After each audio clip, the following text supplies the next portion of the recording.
Je suis le docteur Aimé Lokulutu, médecin conseil de Engen DRC. Et dans cette vidéo de sensibilisation santé, je vais vous parler de généralités sur l'hépatite B et C. En effet, le mois d'août 2018 a été dédié à la prévention de l'hépatite B et C au sein de l'entreprise Engen. Et c'est dans ce cadre-là que deux activités ont été organisées. La première, à savoir une campagne de dépistage de l'hépatite B et C au sein même de l'entreprise qui a eu lieu du 21 au 22 août à la direction générale de Engen. Au cours de cette activité de dépistage, près de 80% d'employés ont accepté de faire le dépistage sur l'hépatite B et C.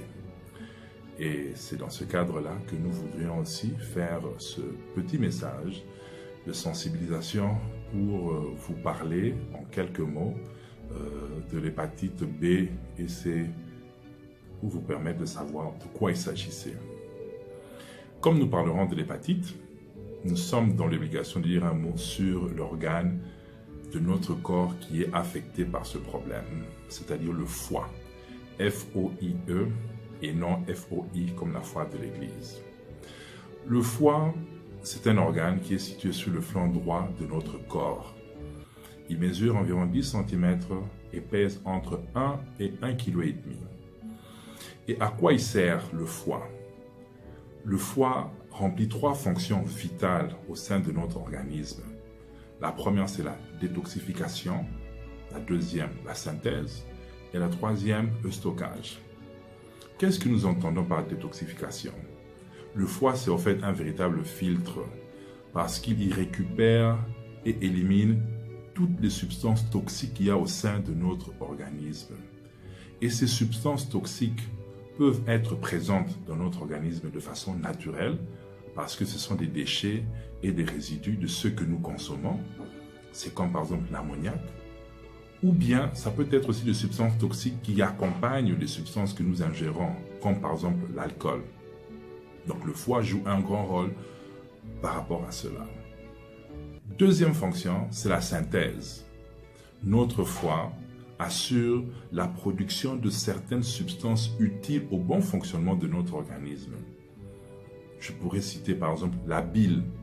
La bile, c'est une substance qui est sécrétée par le foie et qui intervient dans la digestion, c'est-à-dire ça nous permet d'absorber les aliments que nous mangeons, c'est-à-dire lorsque les aliments entrent dans notre estomac est capable d'absorber ces aliments parce qu'il y a la bile. Et le foie produit aussi d'autres substances qui interviennent dans la coagulation sanguine, c'est-à-dire lorsque on est blessé, on constate que pendant un certain temps, notre sang coule et puis à un moment donné, le sang se coagule, c'est-à-dire il devient solide, il devient comme la gélatine dont le saignement s'arrête.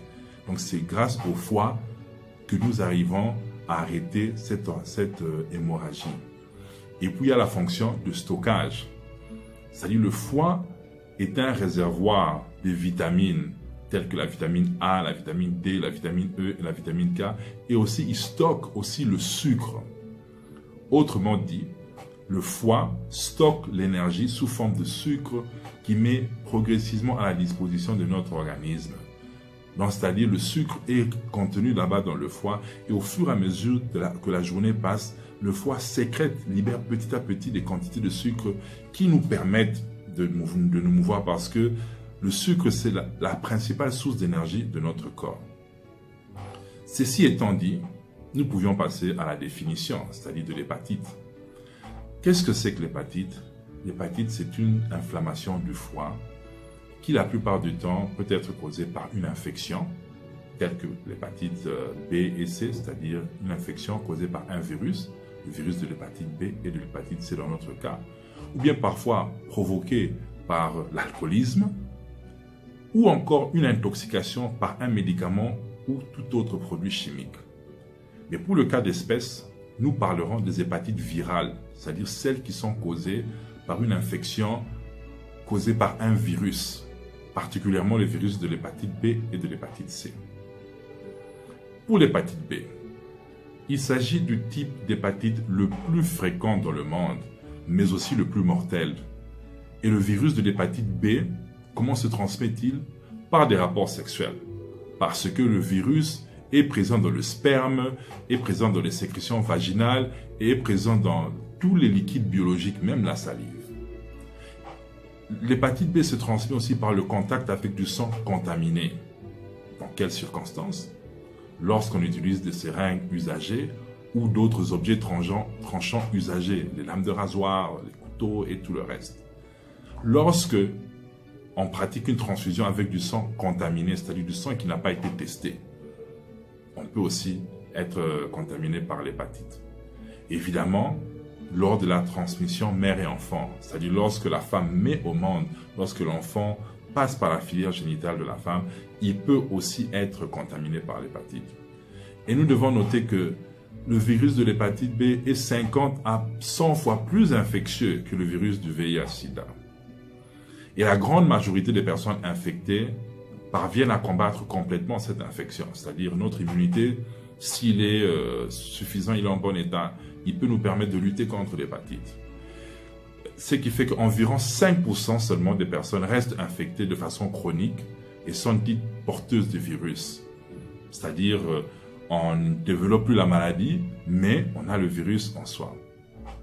Par rapport à l'hépatite C, l'hépatite C constitue la forme d'hépatite virale la plus insidieuse, c'est-à-dire qui évolue vraiment à bas bruit, c'est-à-dire presque sans symptômes, car elle est causée par un virus très résistant. Et jusqu'à 80% des infections au virus de l'hépatite deviennent chroniques, c'est-à-dire la personne ne développe pas la maladie, mais le virus est là et il vit dans l'organisme. Et le virus se transmet le plus souvent par contact direct avec du sang humain contaminé, et rarement lors des rapports sexuels. Maintenant, dans le cas où la maladie se développait, quels sont les symptômes? La plupart des personnes infectées par l'hépatite B ou l'hépatite C n'ont pas de symptômes.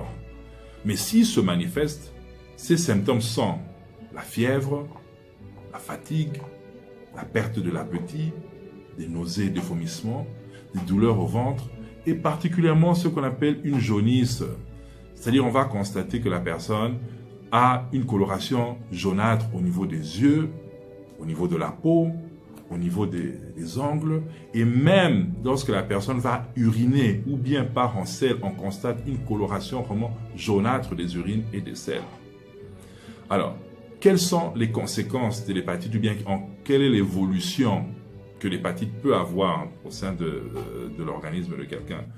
La plupart des patients atteints peuvent développer ce qu'on appelle une cirrhose du foie ou un cancer du foie. Alors, que faut-il faire? Il faut se faire dépister. Et le test de dépistage de l'hépatite B et C se fait à l'aide juste d'une prise de sang et en moins de 48 heures, les résultats peuvent être disponibles. Par rapport au traitement, oui, il existe un traitement de l'hépatite B et de l'hépatite C qui peuvent limiter l'infection et parfois assurer une guérison.